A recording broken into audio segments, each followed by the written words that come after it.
dives with no Valentina on the board. Consider an Atlas for Ogwin. Atlas Valentina. Not the easiest combo to pull off, but you could make it work. Oh, Lilia. Oh, Lilia, okay. This is not what I was expecting. They needed to speed up a bit. They needed a little bit more reliable damage output to make sense of what they're doing on the map. Does the matchup with this, I mean, at least against the Jushin, play a similar part, or it can keep up? The glue is going to be the answer, by the way, with TLPH in the last pick. Yeah, should be able to keep up the most iconic Lilia game that we've seen, where Jushin was a gift. All right, here we go. It's really going to be very determinant on how the Atlas and the Glue play against each other. Super Marco, again, going to be a very demanding game for him, honestly. Love the picks that you have. You forgo crowd control for damage, meaning that makes it harder for your mid laner, or excuse me, your gold laner to operate during team fights. Up against a lineup that has a lot of dive. So Haji and Ogwin need to slow down JP and Sanji as much as they can, similar to what they did in the previous game. Oop, already a little bit of a skirmish in mid. Haji put down a third of his health. But this will send Sanji home.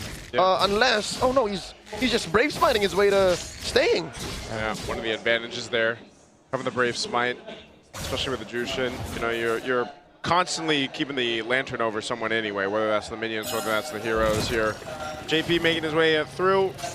They have control, but this is one of the things too. Lilia, like we saw earlier in the season with Super Prince, you know, you're able to go at least kind of duel it out a little bit better from more of a safety vantage point.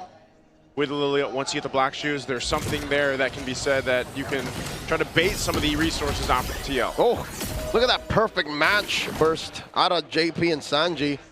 It's a deadlock. It's been a while since we've seen almost no one budging in the mid-roam duo. Again, without an EXP laner similar to a Paquito, things do tend to slow down here. Ooh, good use of Purify. Uh-oh. Haji went down to a fifth again. Carteezy almost came in clutch for that engage. Yeah, both Purifies used. Super Marco not making it easy for Teddy. Here comes Ogwin. Oh, that's deep. Defensive use. Oh, the Valkyrie's descent. And Ogwin will get away with it, wasting Teddy's ult. Yeah, but that might have been enough time to go ahead and solidify TL's first turtle take. Yep. That was a bit of a distraction that Falcons had to deal with, so clean take on the turtle. We didn't get to check in on Kyle so much. How did he get so delayed? Carteezy invade took away his beetle. I can't recall if he took away his golem. But Kyle, yeah, just was green camp short of being able to hit level 4. Okay, so right now it's just a battle of attrition, these small little moves that TL is making now across the map. This is interesting though too, just because we haven't seen the YSS in the jungle too much, you know, and in this case the matchup between the YSS and the Fredrin, you know, you have back-to-back games for Carteezy on the Fredrin from game 1 to game 2, and then you've got back-to-back for Kyle from 3 to 4. Ooh. Well, they both hurt. Lantern Flare on Haji. Refuses to press the black shoes, instead uses regeneration. Liquid are so used to playing the slow style too. Yeah. It's slow, but it's still fast because of how fast the YSS farms. Mount Shocker takes down Ogwin. Sanji draws first blood. That's one of the difficult things, right? When there's a glue across from you, there's always that potential to kind of cause some chaos in those team fights, and then before you know it, you're being brought back, and then you can't escape. Ogwin looked disappointed in himself that he gave away such a meaningless kill. Not to mention using the flicker. Yep. Yeah. Committed the flicker as well. Especially now that he has a level 4, he's got the Fatal Link, so there's no surprise factor for more so about a minute and a half or so for this, but they try to make a play. They do get the beacon out from Sanji, so that's one of the strengths of the Fredrin. You know, you can kind of swoop in, try to get that energy eruption off. That doesn't happen, but yes, very not much happening in the early game, but despite it all, TL builds a bit of a lead. With not much happening, I'm expecting at least Kyle to have good pathing. It seems like more than once now he's gone back and forth. Yeah, it's just too fast with how Carteezy is farming that Kyle doesn't have any room. The slight bits of counter jungling, taking away a green camp here and there. Yeah, so much more easier and so much faster for a YSS to farm. Now with a Hunter Strike rush by Carteezy, this could actually be a big win for Team Liquid Philippines if Carteezy can hit a big stun. Turtle number 2, started up by Liquid, slight pull, and it looks like Falcons are considering should they engage. Ogwin does not have a flicker just yet. Holding on to the Fatal Links. Sanford comes through from the top. And in comes the Black Dragon form. looking for targets. Turtle very low, into the back line. Carlteasy secures it, and they dogpile on the flap, forcing him to flicker back. Didn't even get the dark wave, and now Ogwen's gonna be up next. Lantern Flare right into the ground. 2 for none, plus the turtle. It's all liquid. It was surprising to me that Flap still went into the backline of TLPH, went into their formation. Whether it was their bait play, Ogwen did end up getting some fatal links in, but they don't have the damage just yet for the rest of the members of Team Liquid Philippines. Yes, Haji is hurting Sanji, but with the glue, with the Yuzhong, it's not enough. Attempt down here. Push him off the tier 1 up top. Kyle's going to swoop in. They want to fight this one out. Looks like they're on Sanji. Is he going to be able to get away here? He doesn't have the Purify. He already used it up, and now Ogwen looking for it. Not necessary. Just the freeze. We're going to finish the job, and they put a kill on a Marco. Yeah, now they cut. Carl. Uh-oh. 1v1 TZ brothers. And Flap gets on out of there. They're just saying hi, you know? Former teammates at one point.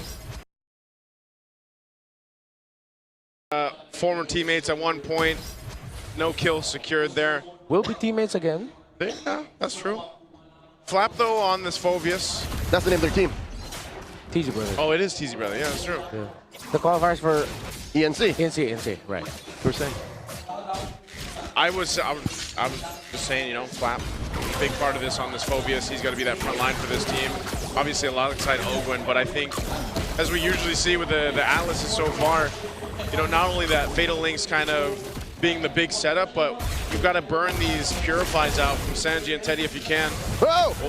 Talking about Teddy, Valkyrie's just sent right into Marco's face. Marco running through it. Sanji comes in from the flank, takes him down. 2v1, successful gank. I guess that's what we were talking about when we mentioned earlier. Carlteasy said he wanted to see a little more spunk from Teddy. Well, there it is. He's quite aggressive on the Freya. Yeah. Also knew that with Sanji rotating topside, that there would be a sure kill for them. Great call by Liquid. And now they go straight for the turtle. Hat trick for the cavalry.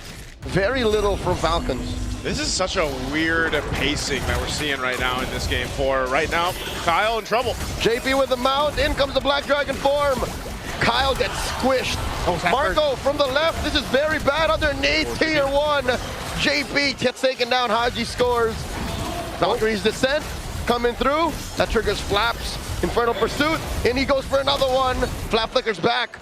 Just too much damage from Liquid's front line. Yeah, good thing he didn't commit that. He would not have survived, and it would have been another meaningless kill. JP, though, of course, went down as he was absorbing the hits from the turret. Team Liquid Philippines. I think Carlteasy specifically just out-rotated Kyle of the jungle. Hurt Falcons in the long run. Oh, they're on 40. Ogwen and Marco. No dragon. And Marco gets it. That's what they need. Marco might be one of the cases again, just like we saw in the previous game, where they're going to rely on this carry to scale up the way they are. Oh, Sanji sniffed him out, stopping Marco and Ogwen's Rico. And that's it. Lantern Flare, 6 feet under. That was just a great read by Liquid. Crimson Beacon, closing it out. They knew that they were there. That's why I was wondering if Super Marco and Ogwen didn't realize that they could just walk back. They should have. Probably the safer route. Yeah, I don't think they can. They're not exactly reading JP's and Sanji's rotations right now. Yeah, this puts TLPH now up almost 3,000 gold, approaching that point. Very low kill game, but it's more so a game across the map is what we're seeing here. This will all lead into that first Lord take. Once it's up, you're thinking Team Falcons in a position to actually go ahead and contest it. You know, you got 2 big items for Super Marco, but if he's caught out without the Purify, as we've seen, there's just a little bit too much crowd control to deal with here from Team Liquid, especially, once again, dealing with a Jushin in the hands of Sanji. Really feels like that YSS was a checkmate response to the Fredrin jungle, just with rotational speed alone. And of course, with Carlteasy being proactive. Okay, Fatal Links used, but Sanji uses Purify for that. 1 for 1. Can Falcons even use it to reposition? They pull out a Crimson Beacon out of Sanji. That's actually pretty good for Team Falcons, though. Right now, TL still has control, though. There was a push by Super Marco in it. I guess that's enough information for TL just to blitz down the Lord, and they take the tier 2 on the top side. So despite that, they look to put more pressure on the purple side of the jungle of Team Falcons. No commit, though. Yeah. No fatal links from Ogwin, so he couldn't try and make something happen. Just a bit of freeze and a bit of peel to send Liquid back. Ice Queen 1 for Sanji. So for the map looks good for Liquid. Teddy's been very active. And this has just provided so much space for Carl. Teddy's applied the right amount of pressure. It's not like he's actively looking for fights. Yeah. Sometimes he just pops the form. Yeah, he's just doing what needs to be done where he goes. And that's what made the map so small for Falcons now. Oh, Mount Shocker. Liquid are saying we want this tier 1. In comes the Black Dragon form. And then they dive in. Valkyrie's descent, Sanji gets taken down. And now there's another one in JP. Falcons are running it. Sanford very low. Glooms underneath that half dragon. Super Marco wailing away. Finds him, double kill for Bulletproof. And that's a 3 for none, the punish on the tier 1 push. Talk about greedy. But still the tower up top is going to get pushed in by the Lord. Kratis is getting chased by Kyle. Okay, they send Flap to take care of the marching pusher. And in mid, they continue. Kyle versus Carl, the man-to-man. In comes Teddy with a Valkyrie descent, Mount Shucker, Teddy, defensive use of it, and Carl gets taken down between 3 members of Falcons. Might have been too much even for the GOAT. The plan was there, but it was stopped in its tracks by Ogwin and the rest of Team Falcons. Super Marco popped his Purify so that when he would get hit by the turtle boat, and it did, he would not get stunned. He'd take the damage, but at least he still got the free hit. And of course, a momentary taunt as well coming out from Kyle was perfect. And again, energy eruption, right? Yeah, energy eruption. I just remembered it now. He erupted the energy, man. That was just good defense for Super Marco. That's why we were saying earlier, for this game as well, they want to go ahead and lean towards Super Marco on this carry to actually carry through the game, get to that point. So now it's them trying to put pressure on the purple buff of Carl Teasy, but he is going to go ahead and secure it. They will disengage from that. Look at the positioning from Sanford here. It's TL playing in a different way in this one. They sort of have to. That's what we're seeing them throughout this game. They can't just brunt force push their way forward against Team Falcons. They can do it against the 6 other franchises in the league, but not against Falcons, not against their fated rival in the Clash of Titans. They have to evolve. Still a massive lead that Falcons needs to chip through for the jungler. And I'm not talking about items, I'm talking about EXP. You cannot go full commit into Lord fights with Kyle 2 levels down to Carl Teasy. That's why I think Falcons are now going to have to take the next few moments, seeing if, even though they look better on the defense, if they can get an odd pick or 2, recover, recalibrate, and then try to build an advantage through there, because retro battles are just going to favor Carl Teasy. Oh, are they going to go for Teddy? They're collapsing over on Teddy on the bottom side. Both Ogwin and Super Marco are there. Lord is up. Teddy wants to keep putting pressure on this side of the map, so JP goes to potentially support him, but they'll keep Teddy there. And Carl Teasy will leave this chubby wave up top for Falcons to deal with, as they seem to pivot straight for the Lord push. Yeah, both side lanes being pushed. This is a clear sign for Liquid to just go. And they're going. A third of the Lord down.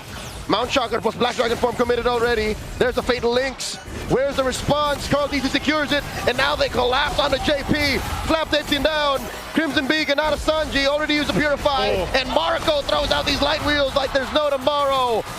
Sanford backs off, 2 kills for the Lord. Again, you're seeing Team Liquid make the decision to, hey, zone them out while I secure the objective, and they want to disengage. Wow. Carl Teasy compromised by Owen. Dark Wave plus the stop, serving up a kill to Super Marco. They push tier 2. Do you know what this feels like? It feels like I'm watching Hatchie back with Blacklist. Oh man, it's a different style of play, and now the tier 3 turret in the mid lane of the base of TL is going to go down here. Falcons demolished that inhibitor like it was nothing. It was nothing, man. They can still got to deal with the Lord, but the Lords that TL has been taking pretty much resulted in nothing. Because again, Falcons are so much better in the defense. They have a great counter punch, and they're playing around Marco. It's a Falcon-flavored ube. No healing, but it's just playing for your main core, not cores, core, with a Fredrin at the heart of it all. Yeah. Hey, it's like getting to that core of the kunafa. Yeah. What's a kunafa? It's a Saudi Arabian delicacy. Oh, is that the trending chocolate? It's the one with pistachio. It is pistachio, but yeah, it's different. One of these days, I want to try, what is that? Chewy cookie. The Dubai chewy that's cookie. Dubai. Isn't that the same thing? Kunafa? No. Okay, well, A few Habibis have just got, Habibi, what? I'm sorry. I need to be educated. Right now, we're being educated on how Team Falcons has been able to maintain this game on a defensive lineup to protect Super Marco. That's the game plan. And it's interesting, too, because Haji, the way he's activating this playstyle on the Solilia is he's just enough to go ahead and whittle down the health bars, and even having a Lantern himself, he's hurting these tankier members of Team Liquid. Yeah, and with JP going down, Sanford going down really quick, there's not enough time for Teddy to do Teddy things on this Freya. This is one of the difficult things about the Freya come into the late game. Yeah, she really hurts, but so does the marksman that you're trying to take down. And as long as Falcons keep their formation tight and keep protecting Marco, they should be able to coast. This is going to be, again, another long game. As we've discussed, the potential of that happening over and over again with Fredrin making a big comeback for this series. And it's just poetic because Haji also flourished in the macro-centric era. Yeah, that's why I said it feels like I'm watching Haji back with Blacklist. How many times have we seen Blacklist in the past where it's like, oh, they're losing the early game, the other team's getting everything. Yeah. Nope, you get the Lord, but we get you guys, we're getting bodies, and we get your tower and base. Then we'll play this defensive tool that for some reason you just cannot go up against. That was also Team Falcons, though. Like when they were even previously Falcons AP Bren, and when they were AP Bren, yeah, like they master the macro level of gameplay. You know, I think that was a big point of why they even were able to win a world championship for M5. So you can see them, they're setting up around this Lord. They've got this dance figured out. TL, do they want to approach this? Teddy is swinging up here, quarter health. Okay, Ogwin comes through, clashing with that dragon, and Kyle secures. The fight continues. Flat with the winter crown, the freeze, Fatal Link, Super Marco still throwing him out, taking down Kyle easy, and he takes down Sanford. It's all about Marco, baby, as he serves up a kill to Haji. Down goes Teddy, Kyle gets him, and now Ogwin man-to-man defense with the Lone Stallion. How does this keep happening? It looks like Falcons have found their new code! They're inside the base. They're storming the core. Falcons even out the score 2-2 against the defense